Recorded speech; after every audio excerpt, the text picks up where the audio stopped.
Good afternoon, ladies and gentlemen. Welcome to the beautiful Carlsbad Foundation building in the city of Carlsbad, New Mexico. And this is Intrepid Potash sponsoring Faces of Carlsbad on Channel 23. Oh, no! And we're here. If you don't know what this program is by now, we have done 140 of these shows. Yeah! And we've introduced 140 nice people to you. Amazing. And if you don't know them by now, you are in deep trouble. Well, anyway, we have another lovely lady with us today, Amanda Melvin. Amanda, welcome to Channel 23 and the beautiful building here with all these beautiful artworks around you. Isn't this nice? It's very nice. Thank you for having me. Very comfortable. Yes. We're going to find out a little bit about Amanda, but I wanted to bring up something right now that people should know right away, that you are now the head lady at Main Street. Yes. Well, we're going to get to that in a minute, but in about 20 minutes or so, maybe 30 minutes. You know, it depends on how. Sometimes Guy, who's our cameraman, he gets so excited that he just keeps rolling and rolling and rolling. And sometimes he falls asleep on the couch over there, and I have to wake him up. Isn't that sad, isn't it? You could look at it two ways. Okay. Anyway, in this show, Amanda, we follow your lifeline from where your grandparents came from and where your parents were born, and bring it right up to date. Okay. And then I throw in a few stupid questions that bring people alive again, and Guy, he gets a smile on his face. He likes to see me bring up stupid questions, you know. So anyway, tell me a little bit about your family background. So where they came from. Yeah. All right. I have two parents. No, let's go back even further than Okay. parents. Your grandparents. Well, I have to start with them and then go backwards. Oh, okay. So I well, have a mother and a yeah. father. Okay. And both of those individuals come from two different places. Ah, good. But they met in the military. So that's what I find interesting. But anyway, to make a long story longer, we're going to start in Germany. Somewhere about 2 generations ago, 3 generations ago, is where my mother's family comes out of. And then my father's, we think he argues with me, he's either Scottish or an Irish, has a little bit of Native American, and then some other stuff in there. So I'm a Heinz 57, as they say. Heinz 57 Yes. and Native American. Yeah, just a On little Dad- bit for me. He's got more. On Dad's side. And, okay, so then they went, let's see, Dad's from Illinois originally. He moved over to Loving with his father, who was a potash miner. And, of course, my Grandma Dorothy. So it's Grandpa Elvis and Grandma Dorothy Melvin. And then he went off to the military after he graduated, and that's where he ends up meeting Mom, who's from Dubuque, Iowa. Oh, Dubuque. Yes.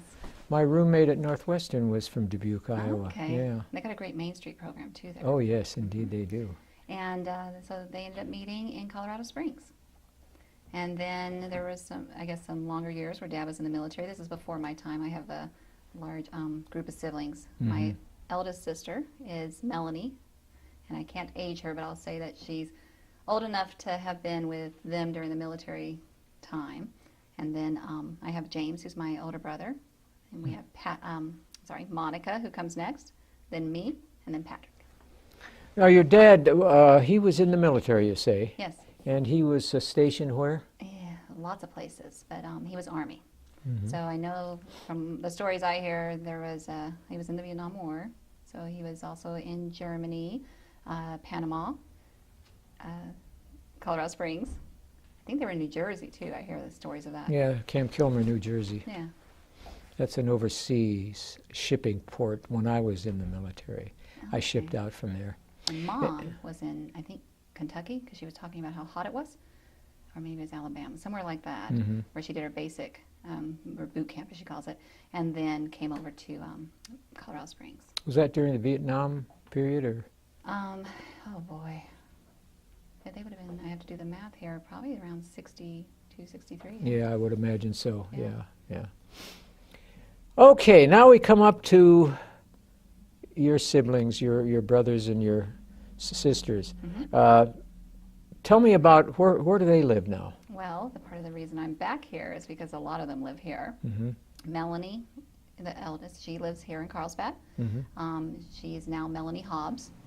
and her husband, my brother-in-law, is Chuck, or Charles. Hmm. And then my other brother, James, he works with my father's business, and he's here in Carlsbad as well. And then there's Monica, who's married to my brother-in-law, Kenny. He's over in they're in Las Cruces. Yeah. And then Patrick as well, who is here in Carlsbad.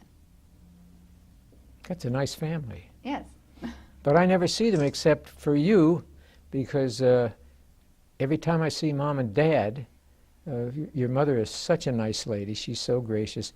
But he's always got something funny to tell me. So does that sound like Dad? Yeah. Yeah. And they're great travelers, aren't they? They are. They're heading to New Zealand next week. Next week. Yes. And they just came back from Russia, which I'm actually wearing some perfume that she brought me. I heard about that. They asked me about that, a couple of months ago. Mm-hmm. And I said, well, I've been to Leningrad, which is now called St. Petersburg. That's right. But when I was there, it was called Leningrad. And the Russians didn't particularly like visitors at that time when I was there. Did he find Russia a very interesting place to be? From what I understand, they enjoyed it immensely. Good. I guess things have changed quite a lot. But Yeah. they took one of those river boats to Yes. take you Oh, in, so yes. St. Petersburg and then to Moscow. Yeah. And I actually had a acquaintance who I know who works for a global company that was there during the time when they went. So they were able to connect with him on one day and get to see a little bit more of Moscow than you would on the tour. So that was a good addition, Yeah. I think. I bet Moscow, I haven't been to Moscow, but I bet it's a very beautiful city from what I can That's, gather. yes, from what I heard. I haven't been there either. Yeah. Are you interested in traveling the way Mom and Dad are? Oh, that's interesting. I like a little different. I think theirs is really about taking in the wonders and enjoying things, and it's more of a vacational way of looking at things. If I travel, I like to do it more with a purpose, an intent to go somewhere. And if it's I went to Ho Chi Minh City, which used to be Saigon, Yeah. but that was for a business feasibility study. I've been to Malaysia, but that was also back when I was doing a feasibility study. So when I travel, I like to do it with some purpose, because I find that if I go in there with that premise, I learn a lot more than I would when I travel as a tourist. Yeah. So you've been to Ho Chi Minh City. I have. What was your opinion of it? Oh, wow. So like I said, I was there at the time. I don't know if I should say this on TV, but I was studying microbrew and whether or not it was feasible to introduce it to the city and that area. And what I found is they're really moving towards this capitalistic approach in their economy. So along the streets you'd find, commodities being sold, and every blanket would have the same thing being sold, and the competition was more for getting your interest in the person than, of course, the item. The sell price was the same. Oh my gosh. So it was a bit, it was enthusiastic. Everyone was smiling everywhere we went. We even went to an orphanage outside of town. And that was a little bit of a sadder story, but at the same time, there was a really good shining, lining to that, because they were doing so much to help these orphaned kids.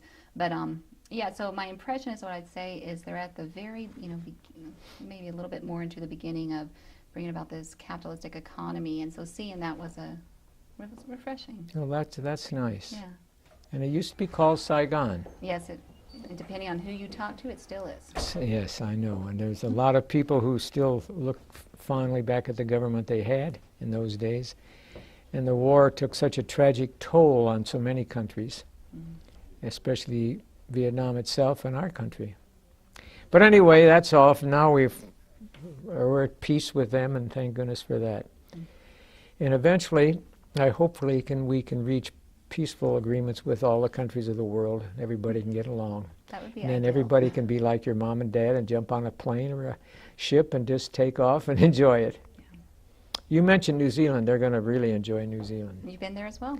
Yes, my favorite country Oh. of all the ones I visited.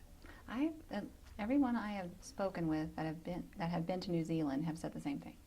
I So, just loved it. I worry though about because they're my parents. I always worry. But I mentioned I know there's a lot of earthquakes there.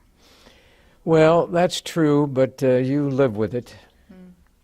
And I remember being in the South Island, and in that beautiful city that resembles London, England, you know. Mm-hmm. And that's where they had that earthquake. But I fell in love with that place too. Everything about New Zealand to me was beautiful, including disappearing from my family at the time and getting on board the train in Auckland and going to Wellington, and made friends with the engineer of the train. Mm-hmm. And when we took off, my family thought I had been kidnapped. And when we finally got halfway down toward Wellington, I got out with the engineer, and he wanted to just relax for a moment. And when my family saw me there, they said, "How did you get here?" And I said, "We have friends. I have friends on this train." And they were very upset and jealous with me from that point on, because they knew I had special seat up there with the engineer in the cabin of the engine. That is a privilege, Yeah. for sure. No, but I've liked England, another country, and Ireland, Scotland, Iceland. Almost every country I've gone to, I've liked, and Well, I if you thought keep was talking beautiful. like that, I'm going to want to go more to just see the sights than to have a yeah. purpose. Oh, yeah. And then, of course, one of the most spectacular places you've got. Have you ever been to Pisa, Italy? No. Leaning Tower? No. That will sweep you away. Okay, so if I was making a bucket list, give me your top three. My top three, first, of course, is New Zealand. Mm-hmm. Second is Scotland, especially the Northern Highlands. Okay. And third, Samoa. Oh, wow. Yeah, when I was in Samoa, that's where Robert Louis Stevenson, he was one of my favorite authors when I was a kid growing up. He's buried there. And the house is kept exactly the way it was when he was alive. And there's a hill at the top of the hill, that's where he's buried. And I climbed that hill, and I told my daughter and my wife, I said, "Boy, this is taking a lot out of me. If I drop dead right now, just put me beside Robert Louis Stevenson." But it's a beautiful, beautiful island. And Japan, I was stationed there for over a year, and that's another beautiful country with Mount Fujiyama. Yeah. I tried to climb that, but I never got to the top. The elevation got to me, and I just had difficulty breathing. So I got halfway up, and at least I got halfway up. So how high have you been? I would imagine 12,000 feet. Okay. Yeah, but that's high enough for me. Yeah. Yeah. I did, the 14ers are very popular in Colorado where I've been. Mm-hmm. And got up to about 13.2. Never made it all the way to the 14. No, on it the really clock. takes it out of you, doesn't Yeah, it? yeah, it does. Well, what got you interested in becoming a Main Street director? That's a great question. I would say my education experience through the last 14, 15 years is what brought it to head as far as what made it so attractive. Because of the Main Street's 4 points and their approach to revitalization being what I consider a balanced approach, looking at things such as the promotion of a community, the organization of different stakeholders, the board, the partners, the merchants, all those things. So I'm giving you the 4 points as I go. Promotion, No, that's good. organization. That's good. And then we also have the design, which is really keeping the integrity of what you've seen with historic downtown areas. They've changed over time, but if when I look at downtown and what I see, it's really that sharing of walls.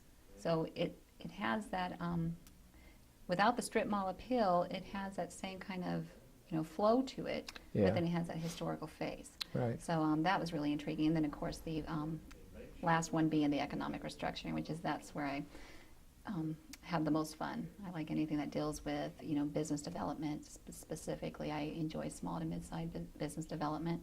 My background is in business, and then as far as coaching small businesses to make them viable. And so it was like, wow, this is a way to bring in my nonprofit background as well around development and specifically working with different populations and communities, and then bringing in that business piece. So it was the Main Street's approach that really attracted me. And then Carlsbad, that's where my family is. Yeah, and Carlsbad, I fell in love with this state when I first came here. Of course, my loyalties is always to my home state in sports, but What is that? that's Ohio. Akron University and the University of Ohio State University and the Cleveland Browns, and which is a team that's not very good. Cleveland Indians, they were better this year, and the Cleveland Cavaliers, and they're terrible. So But you're Drew Carey. I remember Yeah. he used to always post Yeah, those. yeah. But when it came to coming to this state, I fell in love with it the minute I crossed the border. And I don't care what they say about these other states here in this western part of the United States. I'm very proud of our state of New Mexico Mm-hmm. and Carlsbad. Yes. And as far as the heat is, it bothered me when I first got here, but you get used to it. You do. You do. I will say I was in Colorado for 13 years, Mm-hmm. and it took me at least 3 years to acclimate to their elevation, which is probably longer than most. And I found that during the cold season, once that real cold kicked in, I would have to come down. I literally would come down here to Carlsbad and be here for almost a week just to get that sun and warm up. Yeah. Because once you're, and especially I think when you're raised here, it never comes out of you. You No, always I need know it. Years ago, I liked winters, and I did not like the hot summers. But in the last couple of years, I'm missing the summer, and I'm not looking forward to winters anymore. And we're not hit as hard as some of these states. Well, I will tell you, my friends still in Denver, they told me that they're going to be getting possibly some feet of snow this weekend. And I was just kind of like, oh, it feels so nice. We're having a little bit of drizzle, I hear, and it's going to be a bit cold. Yeah. At least I'm not stomp through snow. Unless I'm skiing, I'm not a big fan. Well, I was talking to a gentleman a couple of days ago, and he came down from Alaska, and he said he called up, and this was in the month of October or November.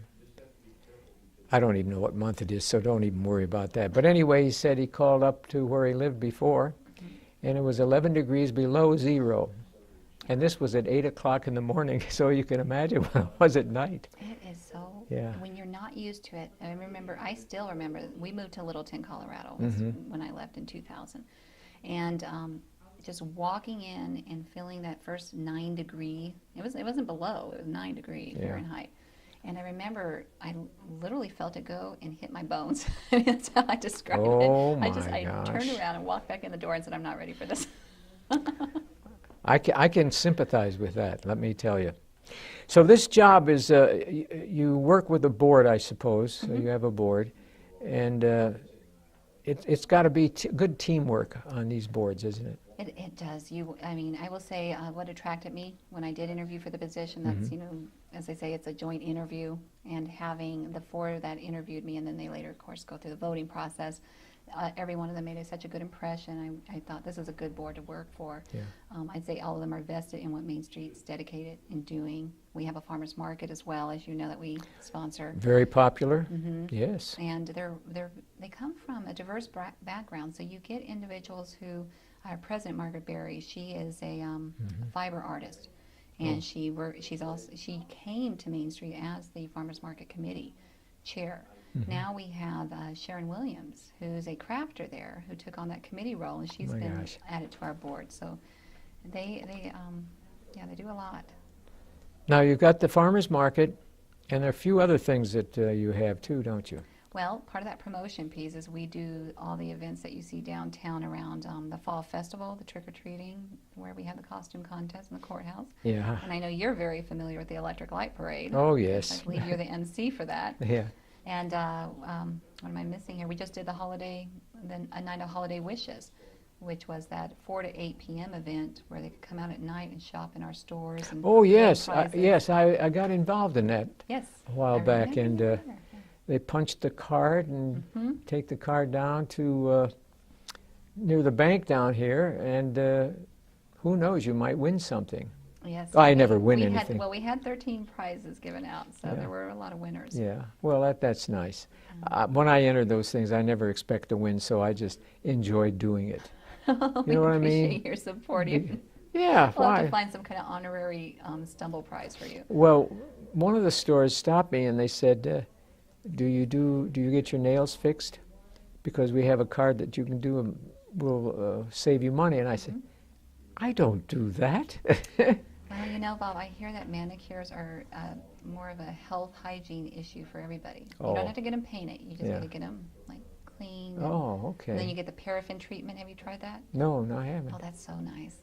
If you ever, Paraffin? oh my goodness, if you have especially in Carlsbad, right? And in Colorado, it was like this too. But it's such a dry climate.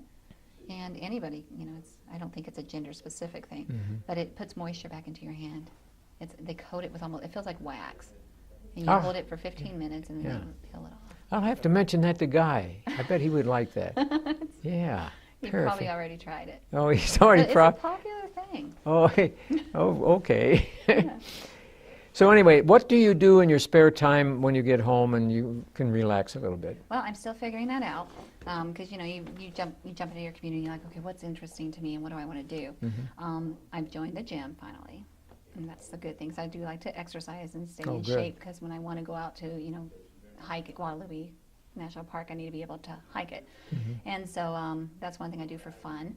I like to read, of course, and I write for fun. I do a creative writing technique using mythology and psychology and things of that sort.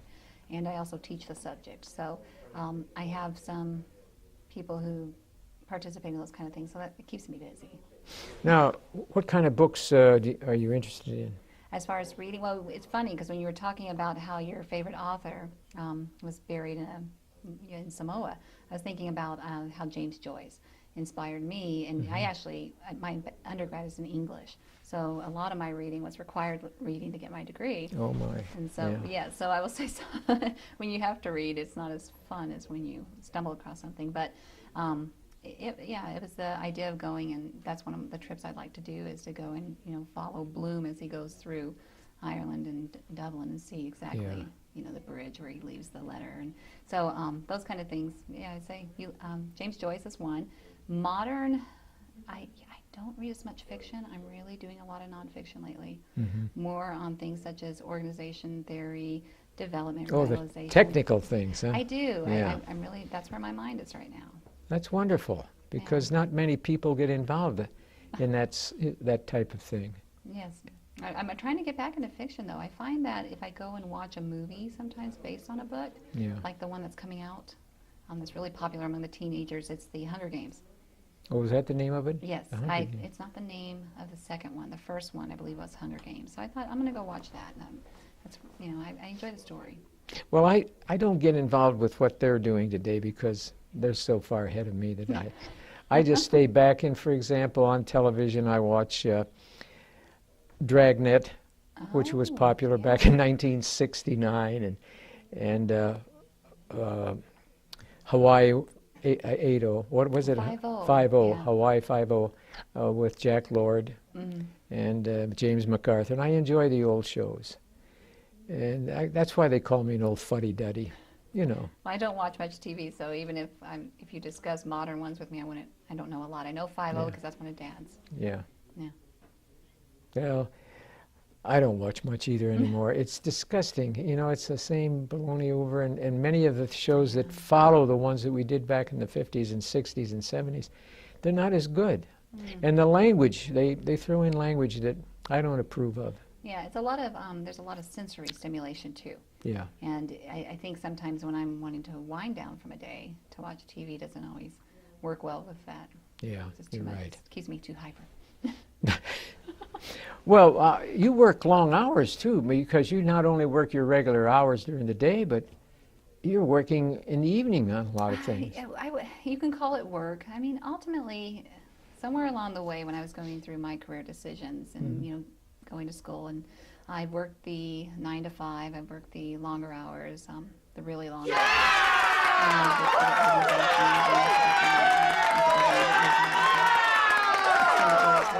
They say government workers don't work, but they do in this case. Yeah. Yes, indeed. Yeah. So for my case, I think it was really about finding work I love, and for the last 5 years, and even into this position, it's really been lining things to do that. And so. Work is a good thing for me, and even in the evenings when I'm doing things, it's a pleasure. It's not. It's been only. I was thinking even in the last since I've been in this job, when I feel something is work, I can usually put my finger on what it is, and it's usually something where I have to duplicate an effort, and I'm going really, I try to keep efficiencies. It's probably a little too much information, but as long as things are efficient and they're flowing, I'm feeling good. Good. And 95% of the time, things are going well, you think? Most of the time. Yeah. I will say with Main Street, we have so much collaboration happening throughout the community that, I think I get a lot of the FaceTime, but I will say it's definitely not, when you see any one event, it's not me. Mm-hmm. You know, Michelle Robertson, she's the assistant director at Carlsbad Main Street. She is fully in charge of our event planning. Yeah. With every event, we track volunteer hours because that's one of the things we're expected to do in our state reports. There's a tremendous amount of volunteer hours, and you know, I'll share more on that when we get those final numbers. But so yeah, it's that part is not as. Well, it's nice to get people that you can have faith in who will come through for you. It was. I received that walking in the door, and that was she's been a great treasure to have. And I'm sure Mom and Dad are very proud of you. I know they are because I've talked to them about it. Well, that's unfair because, you know, I will say one of the wonderful things I've had through life is the unconditional love. So Mom and Dad are usually proud, and Mom and Dad are usually, you know, it's always a loving thing. So I thought, you know, even if I do something bad, because that unconditional love, bad meaning, I don't know if I would know it. Yeah. So yeah, you'll let me know, right, Bob? Right, absolutely, okay. Because I keep in touch with your parents. Yes. And, well, you know, I've known your parents for many years, and they're such a nice duo. Yeah. They're just like a team. Teamwork shows up in your mom and dad. Mm-hmm. And every so often in recent years, he's asked me, well, where are you traveling this year? And then I'll tell him, and then he'll tell me where he's going. And I knew about this Russian trip, but I forgot that he was going to be taking a New Zealand trip shortly after that. Yeah. And I thought to myself, my gosh, I bet he doesn't own many dogs or cats. Oh, thanks for bringing that up. There's another perk to me coming to town, I think. Mm-hmm. I've been on dog and cat duty when they go on their trips. And so it's but the dogs and cats are really sweet, so I don't mind it. Yeah. But yeah, they do have a lot of dogs and cats. They have Molly, who's a Staffordshire Terrier mixed with a Labrador, and she is a darling. But she is one big dog. Then we have Prancer, who's a small little weenie dog and completely, unfortunately, overweight. So he's on a diet. And then there's a Batu, and he's named actually after a cave. I got the pleasure of naming him in Malaysia. In Malaysia, so, huh? Batu. Yeah, the Batu Cave. So that's his name. He kind of looks like a bat. So big ears. Yeah. And he's a tiny little, what do they call him? Pomchi. Mm-hmm. So all sizes. And we, of course, have to feed them all in their separate area, that's a little bit of a work item. And then we have 1, 2, 3, 4, 5 cats. 2 are indoor. The other 3 actually prefer to be outdoor. They're more the feral hunters. Mm-hmm. And the 2 indoor, there's, as my mother calls him, Prince Sebastian. Yes. Prince Sebastian. Yeah. That You'll is... have to, when you tease Dad, ask about Prince Sebastian. I'm going to.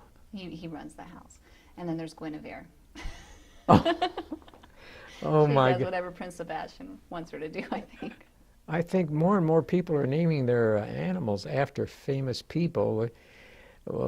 Sam, he runs the local movie theater. Mm-hmm. We interviewed him a while back, and he has a kitten that was saved by a young student at Leva School, and he named him Dorian Gray after that movie, Dorian Gray, the one who never grew old, you know. Yes. And he's quite a cat. That cat is quite a cat. They have such personalities. But it's amazing. Prince Sebastian. Yeah. So he has his own table in the kitchen. Oh. And there's wow. So Dad has invested in a water bottle. Yeah. And so Sebastian has decided he likes water. So it's used as a deterrent, of course, you know, because my mother says, Prince, you know, that's Sebastian's table, Jim. Mm-hmm. And Dad says, no, cats aren't allowed on the table. So he'll go and get his water bottle, and he'll pick it up, and Sebastian will see it, and he'll wait a little while, and then Dad will finally shoot it. And Sebastian will, of course, play game, and, I'll get off. So as soon as Dad walks out of the room, right back on the table. But it is his table. And that's been, you know, clear. My dad just hasn't accepted that yet. Well, he's going to have to accept it, that's for sure. They have their dining table, so he's not allowed on that one. So do you get any time off from the job? Because I know it's a busy one. I do. Well, let's just say weekends when we're not having events. I get time off there, and of course my evening hours. And I do have vacation when I want to use it. And so let's Oh, see, good. I actually went up to a Santa Fe conference. It was crazy. I had a weekend. I mean, it was a Friday training in Albuquerque for Main Street. I had to turn around and present in Santa Fe on Tuesday for our Arts and Cultural District application. So I actually went from Albuquerque, spent a weekend in Denver, and then came back to Santa Fe. So that's how usually I can find ways to, enjoy myself and also do work. Now, they're not going to put you under that schedule during the winter time up there, are they? Because I would worry about you driving. I have one in December. Oh, do you? Yeah, December 13th, so let's hope there's no snow. In Santa Fe? That one will be in Albuquerque. Albuquerque, okay. I always worry about nice people like you going to those northern areas during the winter time because you never know what you're going to run into. Oh, I have to tell you, one of the jobs I took while consulting was going to tribal nations in Montana, North Dakota, and South Dakota. We tried to get it during a time where we weren't going to have the snow, but in North Dakota it snows so early that I actually ran into some of that. So I've been through some pretty bad snow. I hope, I don't know what Albuquerque looks like. Actually, I take that back. I do know I was there one year when I was taking my LSAT at UNM. And it was actually, I actually put that in my law school application that I was coming out of a blizzard when I took the LSAT. Oh my gosh. It actually got me acceptance, so I thought maybe it was the blizzard that helped. Now you mentioned tribal, what was that, tribal what? It was a tribal, I was doing a consulting with the government on a tribal grant. It was actually I was going out and helping with healthcare and it was gathering data. In the different tribal areas? Yeah, so there was the Blackfeet, the Sioux, and different tribes across the region that they were focusing Well, on. the reason I brought that up is because I support a Sioux tribe up in South Dakota at St. Joseph's. Do you know which one? St. Joseph's Indian They School. might be the Flandreau. Flanders? Yeah, the Flandreau Reservation, and I'm thinking that might, because I It could think I be. remember saying, I didn't go to the school, but I knew somebody else who supported them, and they said if you get a chance, stop by the school, see how they're doing. It was very quick roundabout.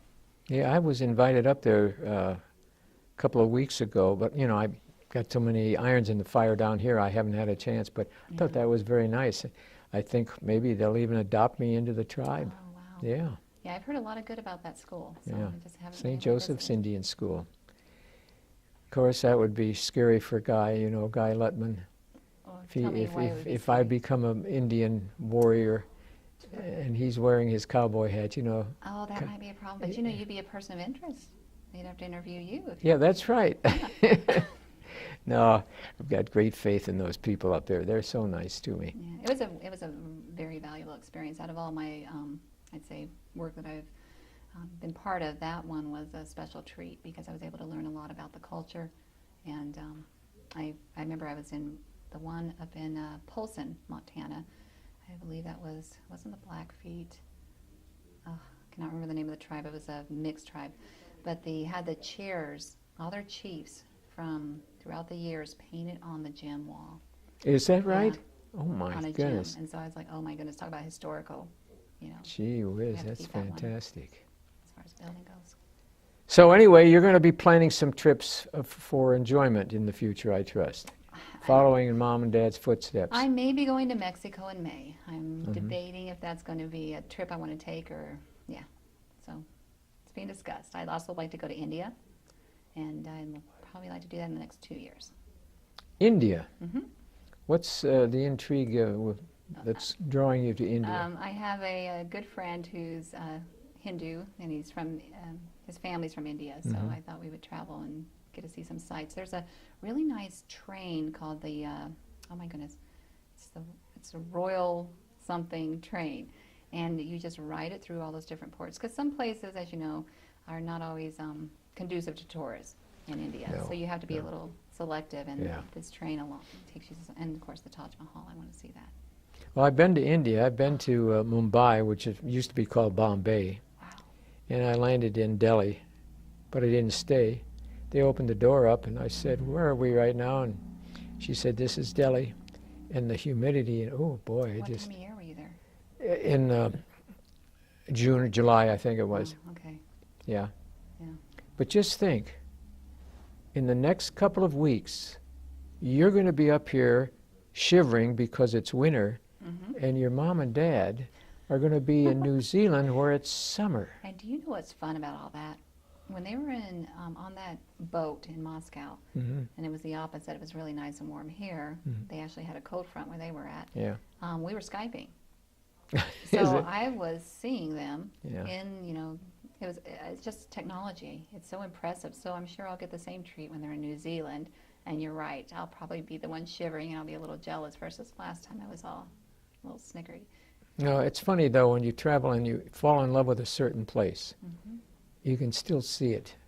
You can. And in my mind, it never leaves you. Well, see, that's how I feel about Kuala Lumpur.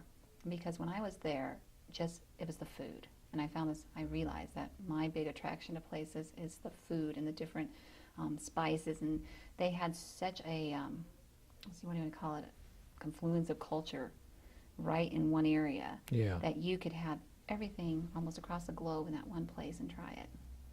And Kuala Lumpur Yeah. is in Malaysia? Yes. Yes. That's not is that the capital city Oh, now? I gosh, you can't asked me remember. that. I think Near so. Singapore. I just remember flying over the rubber Yeah, yeah. trees. That part of the world is very, very nice, but the humidity is so weakening on the human body. That's the problem. And it's great for the skin and the hair. Yeah, yeah. I came back looking very refreshed, I remember from that. Now, I tell you, the thing that you have to watch for, and I don't know if you found this in your travels, but with the different air quality, Yes. that's what I find is harsh. Is not so much as bad in Malaysia, it was worse in Saigon or Ho Chi Minh. Yeah, yeah. Did you get to Thailand at all? We stopped in the airport. Mhm. That was it. Thailand's a beautiful country too. Yeah, I mentioned that. That's what I've heard. The thing that bothered me about India, and I met a lot of nice Indian people, but the poor people were sleeping out on the sidewalks at night in Mumbai, and it really made me feel sad because they had no place to go. Yeah, I just read it that they're I think they're the second, as far as ranking goes, for most condensed cities in the world as population. So Yeah, I can't imagine what it is walking outside and you don't even have room to have your own space. no, I know it. Yeah. Well, anyway, you don't have that here in Carlsbad. No, it's nice having get- space, isn't it?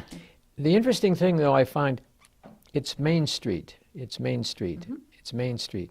But the street is not called Main Street. It's Canyon Street of course, we include Main Street. Yes. And we include Canal Street. Well, That's good. It's the Main Street district. Yeah. And you're right. It could be confusing if you take it from Main Street. And we go all the way from Shaw to Green over to Haleguino. We do include the museum and the Oh, library. okay, good. And then we go over to Maine. Oh, good. Okay. So it's a fairly good-sized district. And it has, on top of that district, we also have a historically significant district. So as you know, in the Main Street district, we have two historical buildings. One That's used to be the true. old bank building, which is now the Trinity. Yes. The other one is the Eddy County Courthouse. And then we have the district on top of that. So most of the buildings within the district are considered historically significant. And that's so nice, too, to see this. In our library, we have some trees that have been there ever since the library was Oh, my built. And talk about a fascinating story. That's something, when we're talking about what we're going to be doing in Main Street next year, one of the things I'd like to see is a storytelling around that history. Julia Heaton, I went with her when I went to Santa Fe. She was helping us present on the Arts and Cultural District because she represents the Fine Arts and Yeah. Vetting Committee. And she took it upon herself to go and look at that history. And I learned about a man, I cannot remember his name, I'll have to bring up the history, who guarded a fountain that was down there in the middle of the library where Mhm. Haleguino Arts Park is going to be. Hmm.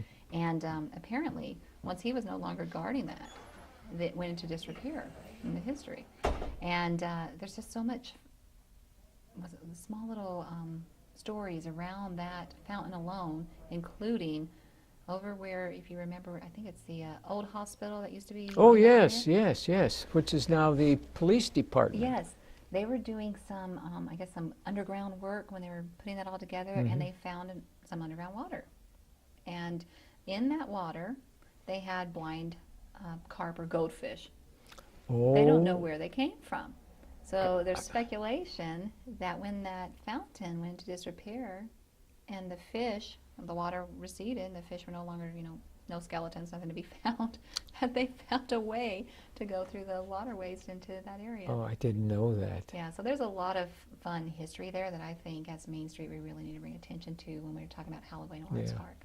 Have to bring that up in the newspaper and let the people know what's going on here. Yeah, we're going to get that history, and we'll actually be putting it up on the website. And like I said, she put it together, and it'll be. We appreciate that, but bringing in the other history as well that we have from. Have you been to that site, Round Loving's Bend, that Jed Howard was doing? No. Oh my goodness, over 1,000 photos, and a lot of them we have the people who were in Main Street back in the 70s, the 50s. I was looking at Walter Gerald's. He's standing there with Forrest, and it's a great black and white picture. They're both standing here on Canyon Street. I thought that just shows it. So I have to go and pull out some of those too and put those on our website. Walter Gerald was a wonderful mayor. He was the one who put me on the library board 34 years ago, and I'm still on the library board. And you know these stories, I'm sure. Who Yeah. was the man who would guard the fountain? Well, I knew your brain has it. Well, not your brain, but my brain has a tendency to go blank all of a sudden, and I can't remember it. I But heard those are called senior moments. Is that correct? Is that the same phenomenon you're expressing? yes, Okay. yes. I think I'm starting to get them. No, you're too young. You're too nice. You won't have. You won't I have have it. these moments where I go blank and I'm thinking, uh-oh. But isn't it embarrassing when that happens? It does. And it's normally when I'm trying to recall a name. Yes. And it'll come to me in the middle of the night. You're absolutely right on that. Well, we were notified that we had only 5 minutes, and it's gone 10 minutes now, and I think he's forgotten all about us. Well, there you go. Well, we can keep talking We've if he. enjoyed our discussion. Yeah, Why not? yes. And one of your parents, they're going to be leaving in November, December, January? They're leaving next week. Next and week. then they'll be, I think for 2 weeks, they'll be traveling. Are they going by ship or flying out there? Let's see. They're flying into Australia. I think they'll take something over to Sydney. And then I can't remember where they fly into. And I remember that this... Probably Sydney is. Is that where they fly? That's Okay, and then the they take a boat out to New Zealand. Yeah. Boy, they're going to have a ball. Yeah. I can just. If I was asked my dad is top one, I'm going to guess, because like I said, they've been a lot of places, but Cape Horn, have you done that yet? No, I have not. That No, I have sounds not. like it's worth it when I'm thinking about boats. Well, I want to tell you that I have really enjoyed having you here today, Amanda. This has been a real pleasure, and all I can say is that you're going to do a good job. I know that. Now, whether I do a good job or not, that's debatable. Well, you've been doing a good job Yeah, for over, 40 years here, Okay. so I have full faith in you, Bob. Well, I want to thank you for being our guest Thanks, today, and you take good care. Okay. And on behalf of everybody at this beautiful building here, Channel 23 and Intrepid Potash, we want to thank all of our fine viewers for spending time with us. Goodbye and good luck. Yeah, we can shake hands, credits.